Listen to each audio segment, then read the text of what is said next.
प्रभु, क्या ये संभव है कि कोई भी मनुष्य अपने प्राण त्याग कर किसी स्त्री के गर्भ में स्थापित कर दे? संभव है, किंतु किसी साधारण मनुष्य के लिए संभव नहीं है ऋषिवर। तब ऐसा कौन कर सकता है? कोई सिद्ध ऋषि जिसकी कुंडलिनी जागृत हो, जिसने अपने प्राण वायु को साध रखा हो, अपनी आत्माओं को अलग अलग पहचानता है, जिसके बल पर वो अपनी साधना से अपने शरीर को किसी एक स्थान पर छोड़कर अपनी आत्मा के द्वारा कई स्थानों पर भ्रमण करता है। और वो ऋषि ऐसे ही साधक थे, इसलिए उनके लिए अपने प्राण को किसी के शरीर में स्थापित कर देना सहज था। प्रभु, फिर तो कोई भी ऋषि महात्मा विधि के विधान को बदल सकते हैं? बदलने की शक्ति तो होती है, किंतु वैसे सिद्ध महात्मा विधि के नियम के प्रतिकूल नहीं जाते। वो अपना अंश देते हैं। उन्होंने भी वही किया और उस स्त्री की सेवा का उन्होंने प्रतिफल दिया, अपने प्राण को उसके गर्भ में स्थापित कर।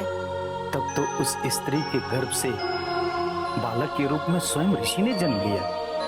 हाँ ऋषिवर। तब तो वो कोई साधारण बालक नहीं था प्रभु। अब समझ में आया कि उसे मृत्यु का भय क्यों नहीं था। ऋषि का अंश जो था उसके अंदर, जिसे न जन्म का हर्ष और न ही मृत्यु का विषाद। आपने सत्य कहा ऋषिवर। बालक के रूप में ऋषि का ही जन्म हुआ था। प्रभु, जब स्वयं ऋषि ने उस स्त्री के गर्भ से जन्म लिया था तो वो दुखी और इतनी चिंतित क्यों थी? उसे तो प्रसन्न होना चाहिए था। ऋषिवर, क्योंकि वो माँ थी ना। कैसे नहीं चिंतित होती, कैसे नहीं दुखी होती। उसके पुत्र की आयु मात्र 11 वर्ष की तो थी, क्योंकि उतनी ही आयु ऋषि की शेष थी जिसे उन्होंने उसे दिया था, और वो 11 वर्ष उस संध्या को पूर्ण हो रहा था, माता और पुत्र के सानिध्य का अंतिम वर्ष। और यही कारण था उसके धर्म के विलाप का। किंतु सदैव हमें इस बात का भय रहता था कि 11 वर्ष पूर्ण होते ही हमारा पुत्र हमसे बिछड़ जाएगा, उसकी मृत्यु हो जाएगी। और अंततः आज वो वर्ष पूर्ण हो रहा है, 11वां वर्ष, दुर्भाग्यपूर्ण वर्ष। इसी भयावह मृत्यु के भय एवं चिंता में घुलते घुलते मेरे पति की मृत्यु हो गई। मैं तो केवल इसी लालसा में जी रही थी कि कम से कम 11 वर्ष तक तो मेरी ममता की तना हरी रहेगी, किंतु अब नहीं रहेगी। इसलिए मैंने निर्णय किया है कि अपने पुत्र के साथ साथ मैं भी अपने जीवन का अध्याय समाप्त कर दूंगी। जिसके सहारे, जिसके लिए जी रही थी, जब वही नहीं होगा तो किसके लिए जीऊंगी, किसके लिए? इस संसार में लोग जानते हुए भी कि मृत्यु अटल है, सब निश्चिंत हैं, जीवन का मोह नहीं छोड़ पाते। किंतु आप अपने पुत्र हेतु अपना जीवन त्याग रही हैं। मारुति, अब मैं तनिक अपने पुत्र को प्रेम करके अपनी छाती से लगा लूं। अब उसके पास कम समय रह गया है ना, बहुत। अवश्य माता, अवश्य।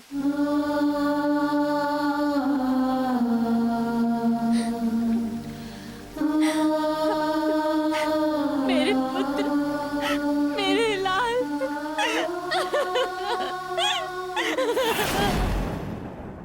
ऋषिवर, पहले तो मैंने स्त्री के जीवन की रक्षा के लिए उसके पुत्र के जीवन की रक्षा का वचन दिया था, किंतु उन दोनों के बीच की दुर्लभ स्थिति को देखकर मेरे वचन ने और भी दिव्यता प्राप्त कर ली। मैंने मन ही मन ये प्रतिज्ञा की कि अब चाहे कुछ भी हो जाए, मुझे उन दोनों माता और पुत्र के प्रेम को किसी भी परिस्थितियों में मृत नहीं होने देना है। मुझे उस पुत्र के जीवन की रक्षा प्रतिकूल परिस्थितियों में भी करनी होगी। किंतु प्रभु, नियति के अनुसार तो उस बालक की आयु समाप्त हो रही थी, उसकी मृत्यु निश्चित थी। फिर भी आपने उसके आयु की रक्षा का अटल निर्णय ले लिया। ऋषिवर, ये सत्य था कि विधि के विधान के अनुसार उस बालक की मृत्यु निश्चित ही थी, किंतु प्रेम और सार्थक प्रयास विधान से बढ़कर होता है। प्रेम का अर्थ ही विस्तार है। जब नीति, नियम, बंधन, विधि विधान सब पीछे छूट जाते हैं, तभी प्रेम का जन्म होता है। अब बात केवल उस बालक के जीवन की रक्षा की नहीं थी, अब बात थी माता पुत्र के प्रेम की रक्षा की। प्रेम सूत्र से उन दोनों का जीवन इस प्रकार बंधा हुआ था कि अब मृत्यु के लिए भी असंभव था उन दोनों के प्रेम सूत्र को तोड़ देना। क्योंकि जब भी किसी के बीच इतना प्रेम अथवा वात्सल्य हो तो वहाँ तो प्रभु का वास हो जाता है, और जहाँ प्रभु बसते हैं वहाँ उनकी अनचाही मृत्यु भला कैसे आ सकती है। इसलिए दो प्रेमी जनों को अलग कर पाना मृत्यु के भी वश में नहीं होता, और इसीलिए मैंने निर्णय किया कि मैं इस बालक के जीवन के लिए स्वयं साक्षात यमराज से बात करूंगा। किंतु मेरे इस संकल्प से देवराज इंद्र क्रोधित हो गए। क्यों प्रभु? क्योंकि ब्रह्मा जी के द्वारा उन्हें विधि के विधान के रक्षक जो नियुक्त किए हैं, उनके विधान में मेरा प्रयास एक विघ्न स्वरूप था।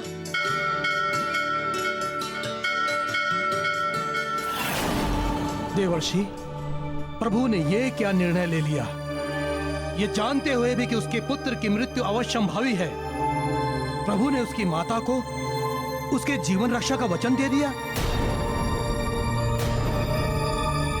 इस प्रकार तो प्रभु ने विकट समस्या उत्पन्न कर दी, क्योंकि जो संभव ही नहीं है, प्रभु ने उसका वचन कैसे दे दिया?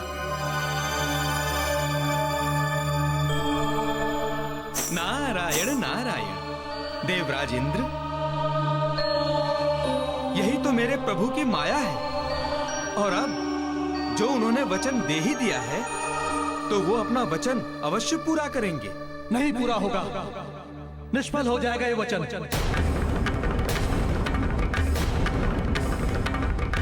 क्योंकि उसकी मृत्यु निश्चित है, वचन निष्फल हो जाएगा। आज सूर्यास्त होते ही यमराज के दूत उसके प्राण हरने आ जाएंगे। यही विधि द्वारा निर्धारित है, यही विधि का विधान है देवर्षि। नारायण नारायण। देवराज इंद्र, अभी सूर्यास्त तक का समय बाकी है मेरे प्रभु के पास, और संभव है कि वे विधि का विधान ही बदल दें, और फिर नहीं, ये नहीं हो सकता। इससे पूर्व कि प्रभु कुछ करें, मैं यमराज को आदेश देकर इस बालक के प्राण को अभी हर लेता हूं, अभी हर लेता हूं देवर्षि।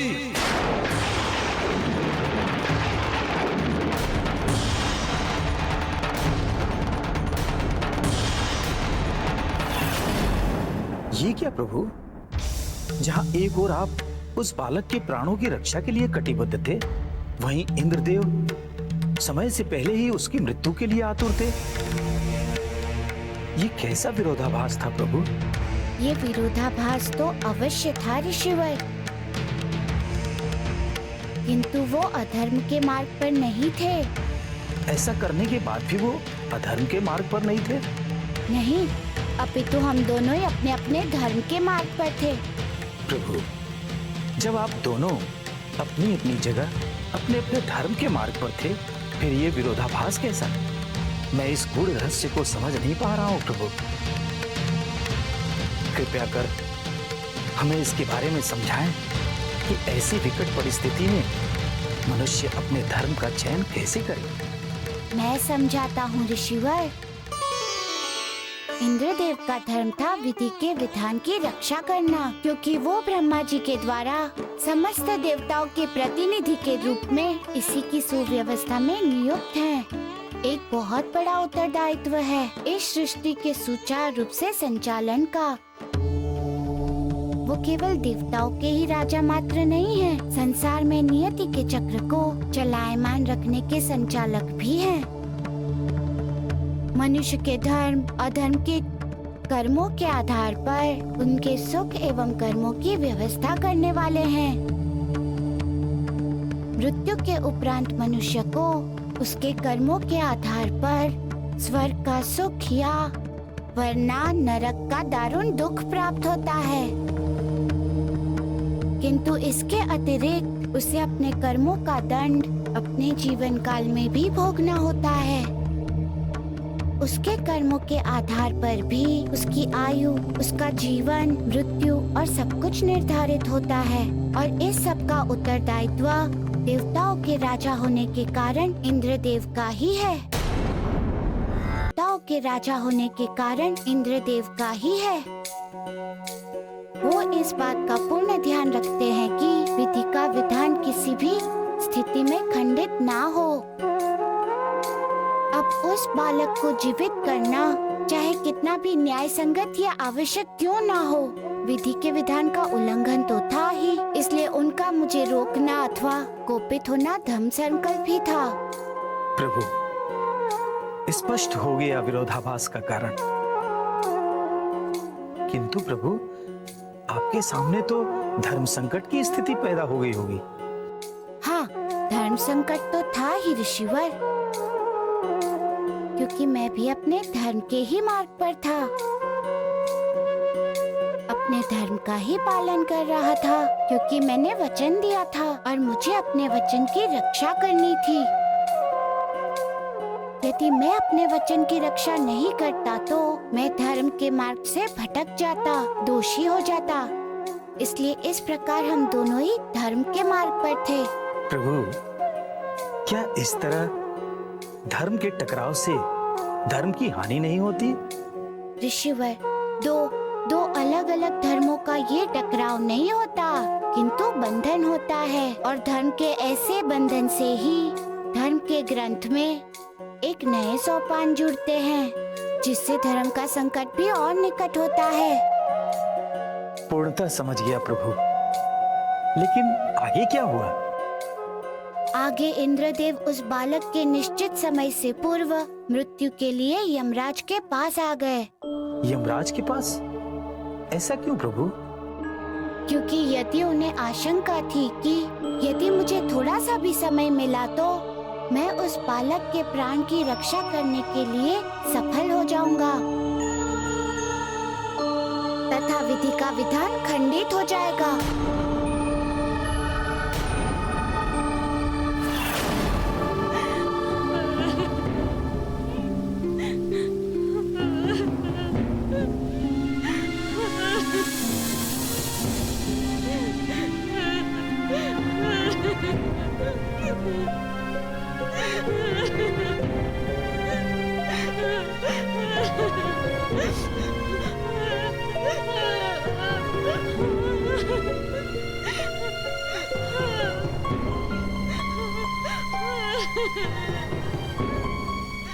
संध्या होने को आई। मेरे गुरुदेव के अस्त होने का समय। उनके अस्त होते ही इस बालक की आयु समाप्त हो जाएगी। क्या होगा अब? क्या करूं मैं? मारुति, तुम्हारा प्रण पूर्ण नहीं होगा। देखो, मेरे पुत्र के प्राण निकल रहे हैं। अब तो सूर्य भी अस्त होने को है।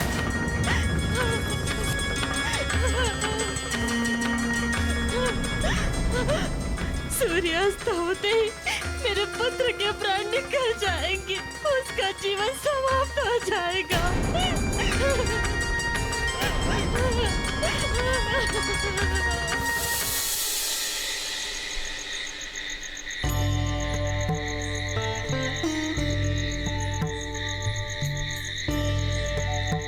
हे माता अंजना,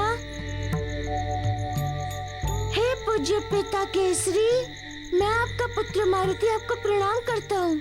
गुरु सूर्यदेव, आपको भी मैं प्रणाम अर्पित करता हूँ।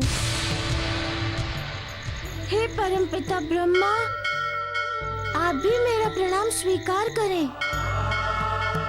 अब मेरे पास इसके अतिरिक्त कि मैं अपना सूक्ष्म शरीर इस बालक के स्थूल शरीर में स्थापित करूं, दूसरा कोई विकल्प नहीं है।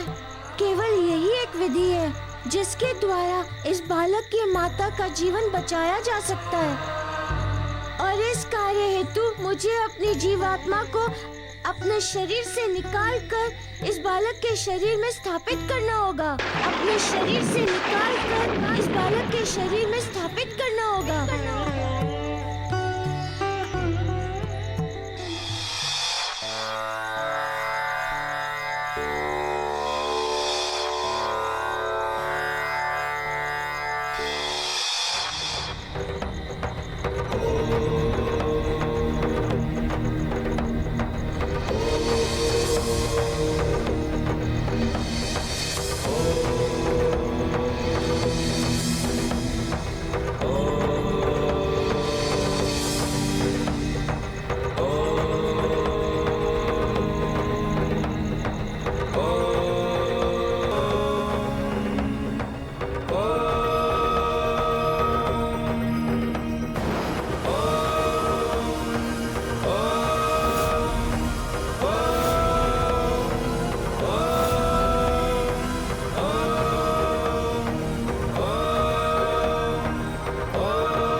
माँ,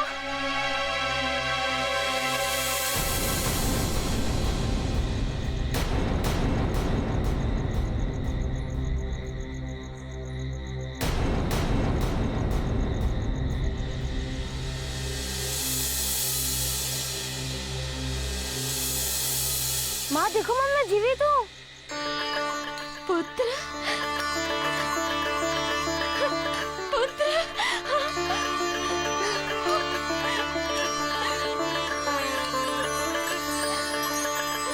पुत्र, तू जीवित हो गया, तू जीवित हो गया।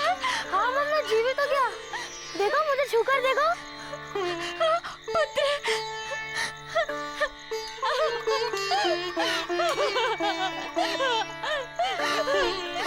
परंतु ये चमत्कार हुआ कैसे? और वो वानर बालक गया कहाँ?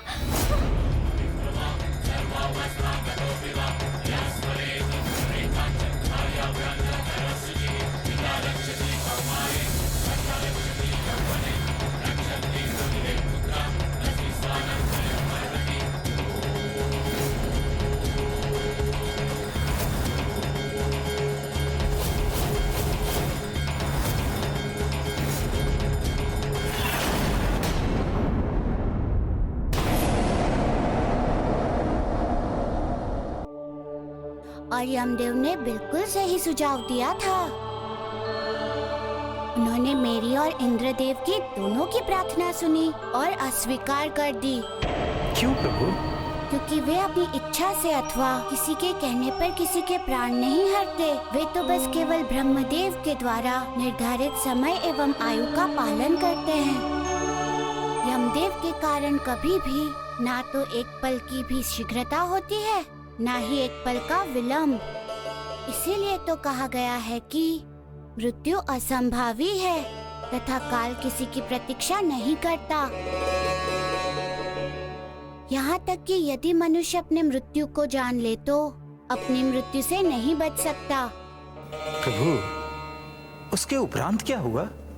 अब केवल परमपिता ब्रह्मदेव का ही आश्रय था, जो मेरी सहायता कर सकते थे।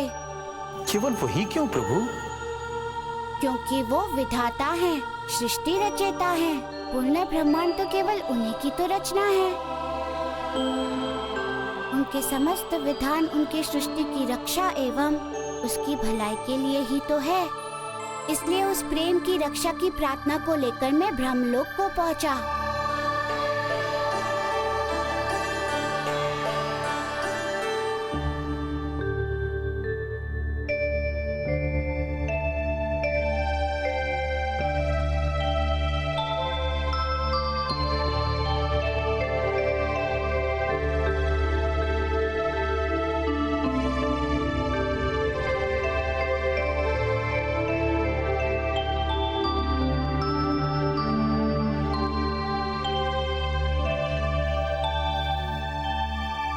प्रभु,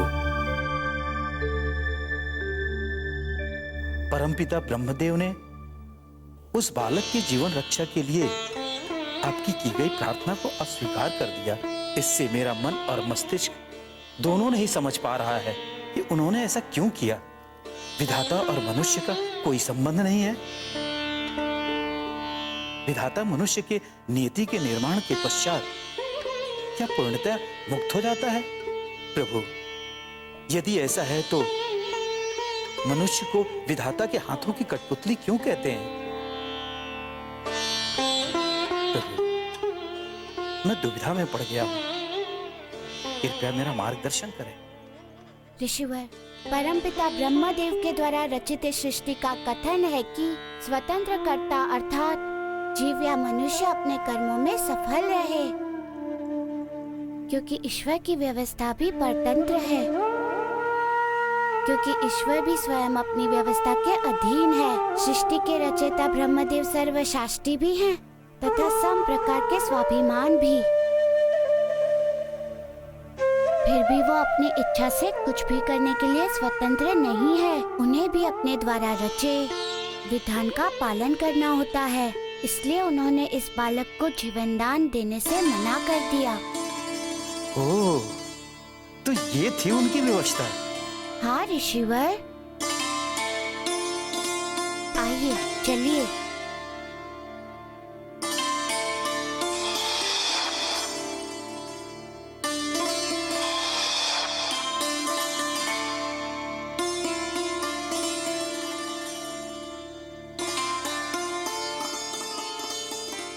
प्रभु, इसके आगे क्या हुआ? मेरे सम्मुख भी एक जटिल स्थिति उत्पन्न हो गई, क्योंकि संध्या होने में कुछ ही समय शेष था। उस बालक के प्राण एवं माता को दिया गया मेरा वचन दोनों ही संकट में थे। क्या होगा और क्या नहीं होगा उसका तीव्र चक्रवात मेरी आंखों के सामने दिखाई देने लगा।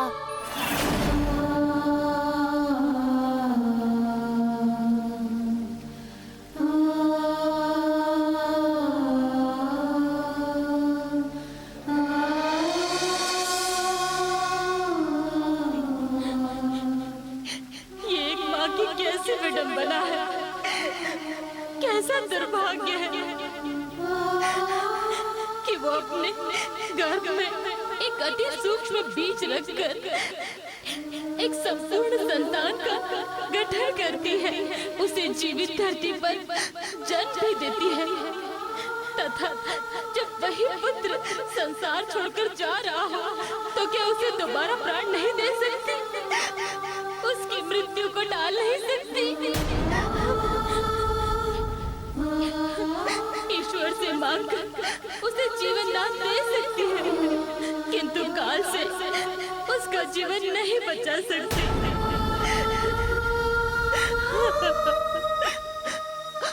अपितु काल से तो कोई भी किसी को नहीं बचा सका है।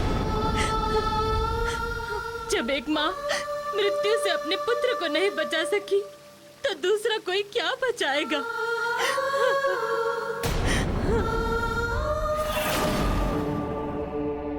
जैसे जैसे उस बालक की मृत्यु का समय निकट आ रहा था, वैसे वैसे मेरी दुविधा, मेरी विवशता बढ़ती जा रही थी। प्रभु, यदि आज्ञा हो तो एक बात पूछूं? हाँ ऋषिवर। प्रभु, शक्ति और सामर्थ्य के स्वामी तो आप भी हैं। आप स्वयं भी तो उस बालक के जीवन की रक्षा कर सकते थे। आपने सत्य कहा ऋषिवर। मैं चाहता था तो मैं अपनी शक्ति से उस बालक को बचा सकता था, अपने वचन की लाज रख सकता था।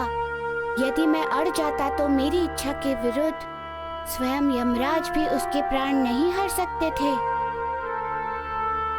किंतु यदि मैं ऐसा करता तो वो विधि के विधान में व्यवधान होता। मैं विधि के व्यवस्था का सहयोगी नहीं, विरोधी कहलाता। और दूसरा जो महत्वपूर्ण विघ्न था वो ये कि उस बालक की मृत्यु अटल थी। विधि विधान के अनुसार वो होना निश्चित ही था। जो विधाता ने निश्चित कर दिया हो, उस व्यवस्था को मैं कैसे तोड़ सकता था? प्रभु, तब तो ऐसी स्थिति में आपके वचन की रक्षा नहीं होती। ऋषिवर, ऐसी स्थिति में तो मनुष्य के धर्म की पहचान एवं परीक्षा दोनों होती है। अपने हित और स्वार्थ के लिए धर्म का पालन न करना सबसे बड़ा अधर्म होता है। अपने वचन की रक्षा के लिए मैं अधर्म का चयन कदापि नहीं कर सकता था। हमें ये नहीं भूलना चाहिए कि हम अपने कर्म में स्वतंत्र हैं, किंतु हम विधि के विधान की व्यवस्था से बंधे हुए हैं। इसलिए मैं चाहते हुए भी उस समय उस बालक की मृत्यु को नहीं रोक सकता था। मेरे पुत्र का जीवन समाप्त होने वाला है।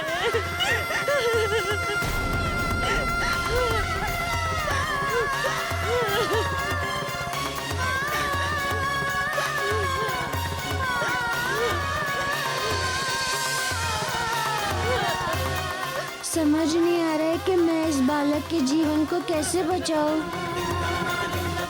क्या वास्तव में मेरा दिया हुआ वचन विफल हो जाएगा? नहीं, मैं ऐसा कदापि नहीं होने दूंगा।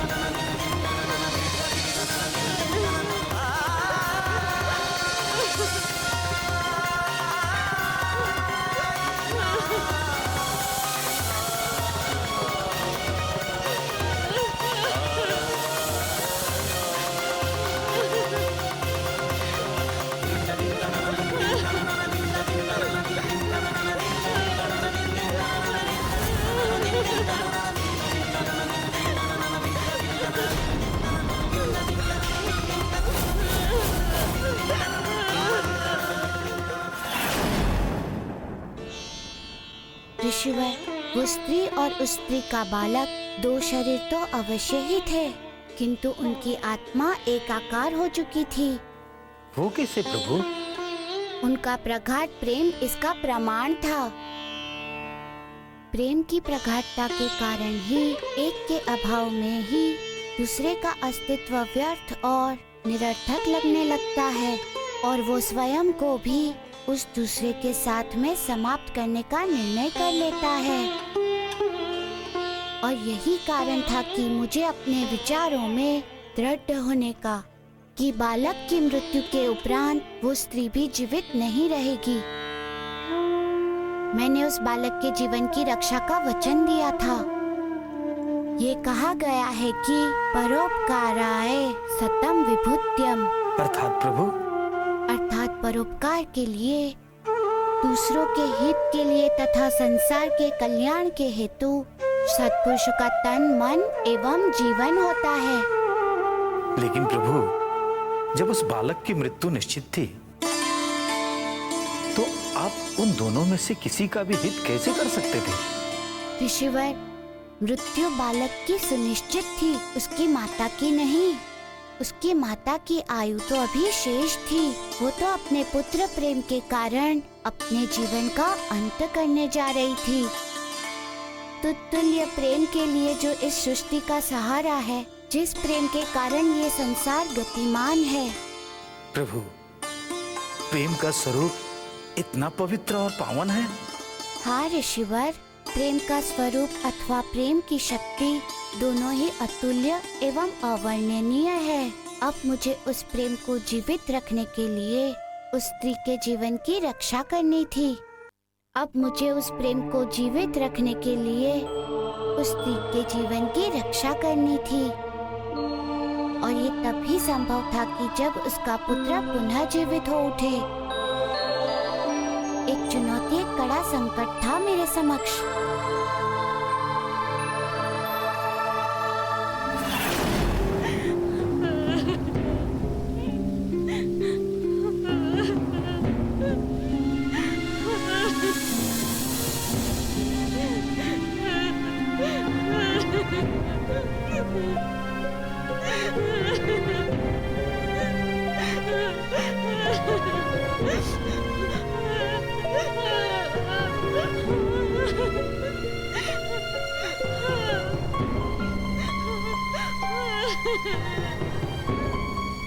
संध्या होने को आई।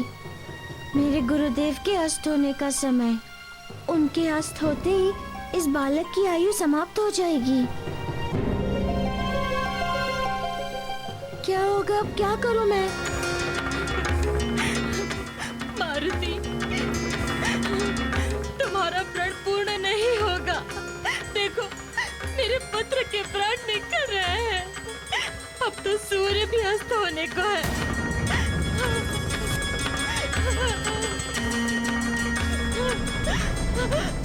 सूर्यास्त होते ही मेरे पुत्र के प्राण निकल जाएंगे। उसका जीवन समाप्त हो जाएगा।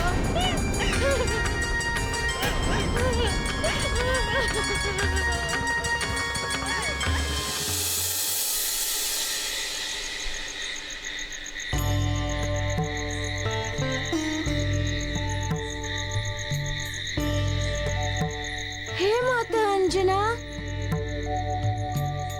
हे पूज्य पिता केसरी, मैं आपका पुत्र मारुति आपको प्रणाम करता हूँ।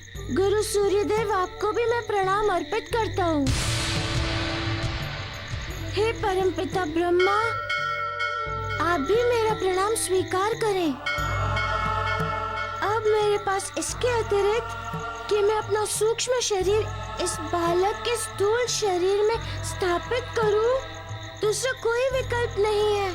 केवल यही एक विधि है जिसके द्वारा इस बालक की माता का जीवन बचाया जा सकता है। और इस कार्य हेतु मुझे अपनी जीवात्मा को अपने शरीर से निकालकर इस बालक के शरीर में स्थापित करना होगा। अपने शरीर से निकालकर इस बालक के शरीर में स्थापित करना होगा।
देखो मम्मी, मैं जीवित हूँ।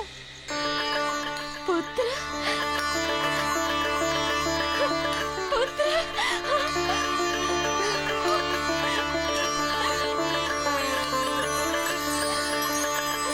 पुत्र, तू जीवित हो गया, तू जीवित हो गया। हाँ मम्मी, जीवित हो गया। देखो, मुझे छूकर देखो। पुत्र,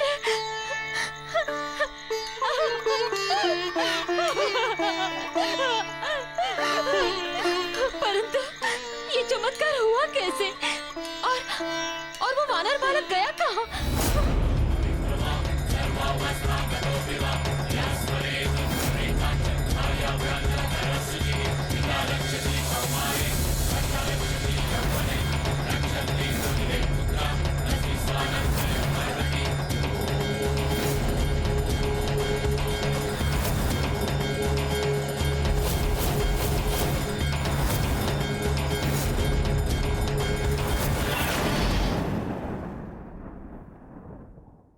प्रभु, उसे जीवित करने के लिए अपने प्राणों का त्याग कर रहे थे, बल्कि त्याग ही नहीं कर रहे थे, अपने जीवन का दान दे रहे थे।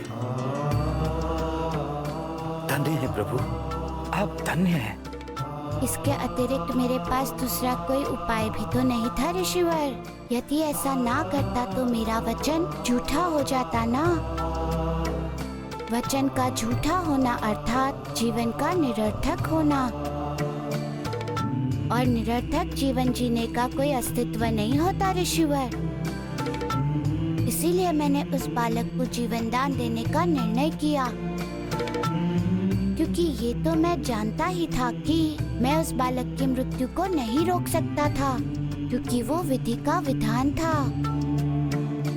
क्योंकि दान तो कोई भी किसी को कुछ भी दे सकता है, इसीलिए मैंने उस बालक को जीवन दान देने का निर्णय किया। जीवन त्यागने का नहीं था मेरा निर्णय, क्योंकि अकस्मात जीवन त्यागना भी दोष है, अपराध है। धन्य है प्रभु, आप धन्य हैं। किंतु प्रभु, आपने जीवन दान की बात सोची कैसे?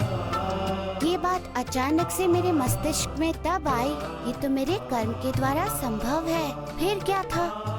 मैंने निश्चय कर लिया कि मैं अपना सूक्ष्म शरीर उस बालक के शरीर में स्थापित कर दूंगा। प्रभु, क्या ये संभव है कि किसी की भी आत्मा किसी के शरीर में प्रवेश कर सकती है, वो भी मूर्त रूप में? प्रभु, इस विषय पर मेरा मार्गदर्शन करें। ऋषिवर, प्रत्येक प्राणी का एक दो जीवन होता है। वो कौन कौन सा प्रभु? एक स्थूल जीवन तथा दूसरा सूक्ष्म जीवन। स्थूल और सूक्ष्म का क्या अभिप्राय है प्रभु? स्थूल से तात्पर्य है शरीर का तथा सूक्ष्म का अभिप्राय है आत्मा से। इसमें शरीर जड़ है, नश्वर है, किंतु आत्मा चेतन है। प्रभु, शरीर नाश्वर क्यों है और आत्मा अमर क्यों है? शरीर नश्वर इसलिए है क्योंकि वो पंचतत्व से बना है। अंत में उसे उनमें ही मिलना है। तथा आत्मा अमर इसीलिए है कि अविनाशी ईश्वर का अंश है, इसलिए आत्मा को दीर्घकाली भी कहते हैं। जय बजरंग बली, जय बजरंग बली, जय बजरंग बली, जय बजरंग बली, जय बजरंग बली।